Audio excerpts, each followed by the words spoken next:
राज्यमाता गोमाता संवाद यात्रा ही पुण्याहून सुरू झाली आणि 15 दिवसानंतर तब्बल 30 वेगवेगळ्या जिल्ह्यांमधून ती नागपूर शहरात झाली आणि आज महाराष्ट्राचे मुख्यमंत्री देवेंद्र फडणवीस यांच्या उपस्थितीत या यात्रेचा समारोप झालाय।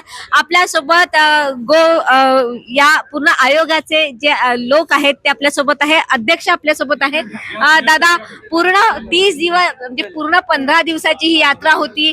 कुठल्या कुठल्या 30 राज्यात जिल्ह्यात तुम्ही आलेत आणि काय अनुभव राहिला? बघा, पुण्यापासून सुरू केली 22 जूनला आणि रोज 2 जिल्हे आम्ही केले। आज 29 जिल्हे पूर्ण करून 30वा जिल्हा नागपूर ठेवला आणि अधिवेशन असल्यामुळं गोमातेच्या कृपेने रविवार आला। रविवार असल्यामुळे आज आपल्याला मुख्यमंत्रीजी यांची उपस्थिती लाभली। आदरणीय देवेंद्रजींचं खूप मोठं कार्य याच्या मागे। आम्ही जरी फेस असलो ना, खरं सांगू का, त्यांचंच पूर्ण पाठबळ आहे। आज त्यांनी बोलून पण दाखवलं की आम्ही आयोगाच्या मागं खंबीरपणे उभे आहोत। तुम्ही गो आधारित क्रांती करा। मला असं वाटतं की आपण नक्की हा संदेश घेऊन अजून जोरात काम करू आणि सरकारचं जे विजन आहे ते त्यांनी आज स्पष्ट बोलून दाखवलं आणि आमच्यासाठी त्यांचं एक वाक्य हे आमच्यासाठी फायनल असतं। आम्ही त्याच्यासाठी काम करू।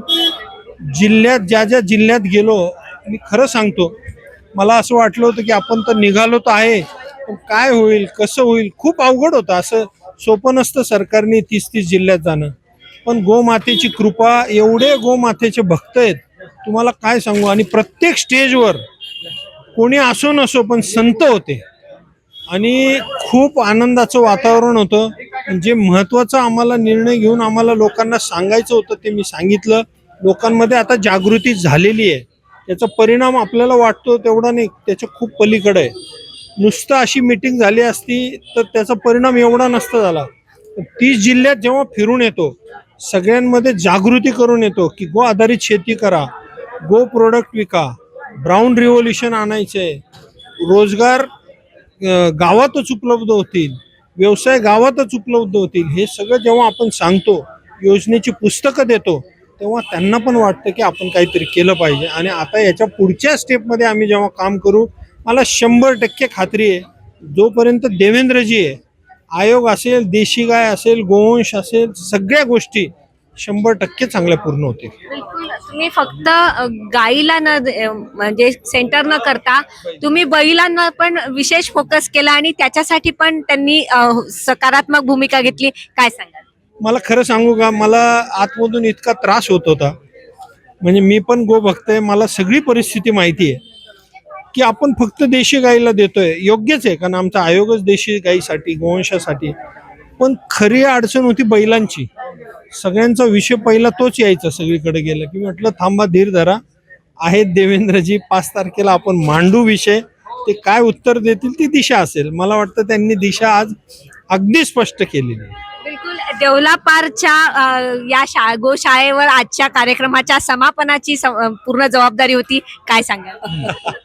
देवलापारवर नुसती नव्हती, गोसेवा आयोगाचा सदस्य म्हणून माझ्यावर होते, पण एक मॉड्यूल म्हणून देवलापार झालेला आहे। पण गोसेवा आयोग आल्यामुळे आम्हाला खरोखर जे काही देवलापारला रिसर्च करतोय ते राज्यभर करण्याची संधी मिळाली। आदरणीय शेखरजींचा विजन हा सायन्स बेस आहे आणि त्यामुळे आता गाय जर वाचवायची असेल तर विज्ञानाची जोड घ्यावीच लागेल। आणि म्हणून गोटेंचं जे आपण करतोय, शेतकरी जे काही करतात आहे त्यांचे प्रॉडक्ट मार्केटिंग करणं असो, गोशाळा जे काही करताय त्याचं मार्केटिंग करणं असो, याला एक ब्रँडिंगची गरज होती। शेखरजी आणि आयोगाच्या माध्यमातून त्यांच्या नेतृत्वात आम्ही ते सगळं पूर्ण करू शकतो। भविष्यात गाय म्हणजे अनेक जे वैज्ञानिक म्हणायचे की आता देशी गाय शोधून लोक येणार जगात, की ज्याच्याकडे देशी गाय त्याला कमी गाय, तर ज्याच्याकडे देशी गाय आहे त्याला शोधत जग येणार आहे। त्यामुळे गोपालक हा सर्वश्रेष्ठ होणार आहे ज्याच्याकडे देशी गाय आहे। ब्राऊन रिव्होल्युशन बद्दल काय सांगाल? नाही, हे बघा, मी जे मांडलं ना, खूप अभ्यासपूर्वक मांडलं आणि त्याला मुख्यमंत्री साहेबांनी दुजोरा दिलेला आहे।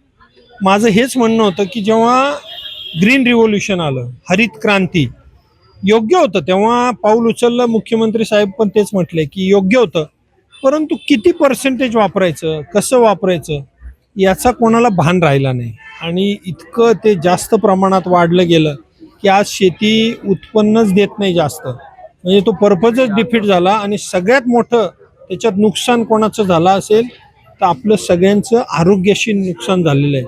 आज कॅन्सर बघा किती झपाट्याने वाढतंय. हे कुठून येत आहे?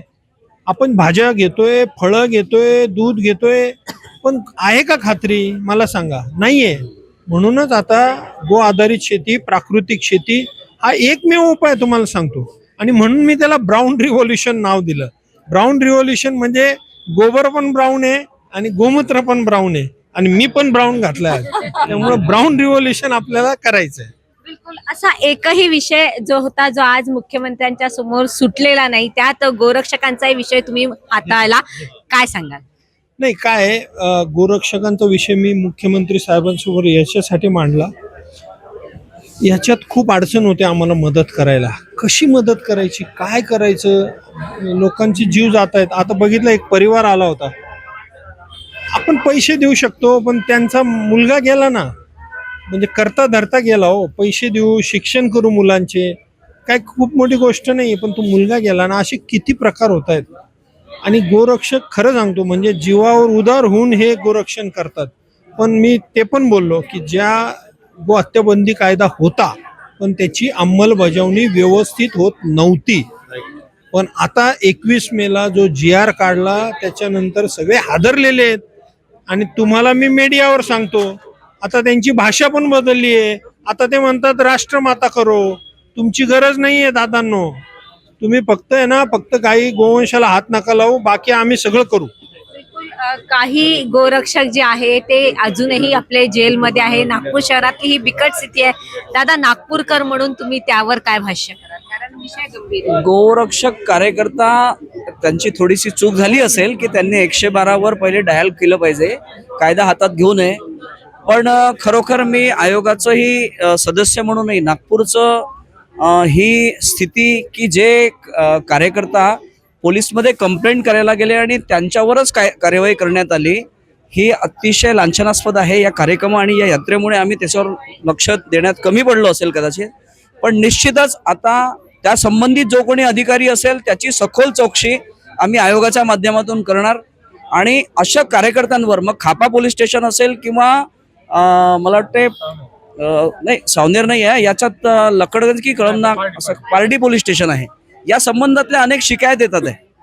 तर या संबंधात सुद्धा कमिशनर साहेबांशी भेटून आम्ही त्यांना ते लक्ष वेधून देऊ. गरज पडली तर त्याच्यासाठी आम्ही इन्क्वायरी कमिशन बसवू. नागपूर शहरात बकरी ईदनंतर लागलीच तिसऱ्या दिवशी जेव्हा कत्तलखाने बंद होते, नगर निगमला सुट्टी होती, कत्तलखान्यांना सुट्टी होती, तरी पण मोठा गोवंश जो आहे तो कटलेला तो पाहण्यात आला. तेव्हा पण दयनीय परिस्थिती आणि दुःख जे आहे, लोकांच्या डोळ्यात अश्रू पाहण्यात आले. दादा, त्यावर पण थोडं बोल. नागपुरात पारडीला भांडेवाडीला जे गोवंश अवशेष सापडले ते अतिशय लांछनास्पद होती आणि यासाठी प्रशासनाला लगेच आम्ही कळवलं. प्रशासनाने तिथे जे चोरी छिपी पद्धतीने जे करतात त्या कुठल्या तरी तिथल्या लोकल अधिकाऱ्यांच्या संगनमताशिवाय होऊ शकत नाही. तर कमिशनर साहेबांनी आणि महापौरांनी सुद्धा त्याच्यावर विशेष लक्ष दिलेलं आहे. त्यांच्यावर कायदा सुद्धा म्हणजे कठोर कार्यवाही सुद्धा झालेली आहे. डीसीपींचा पण तबादला करण्यात आला, दुसरीकडे त्यांना शिफ्ट करण्यात आलं. एकंदरीत आजचा हा कार्यक्रम आहे, हा सखोल अभ्यासपूर्ण कार्यक्रम झाला. फक्त 15 दिवसांची यात्राच फक्त काढण्यात आलेली नाही, तर त्यातनं ज्या काही गोष्टी सरकार पुढे ठेवायच्या होत्या त्या सुद्धा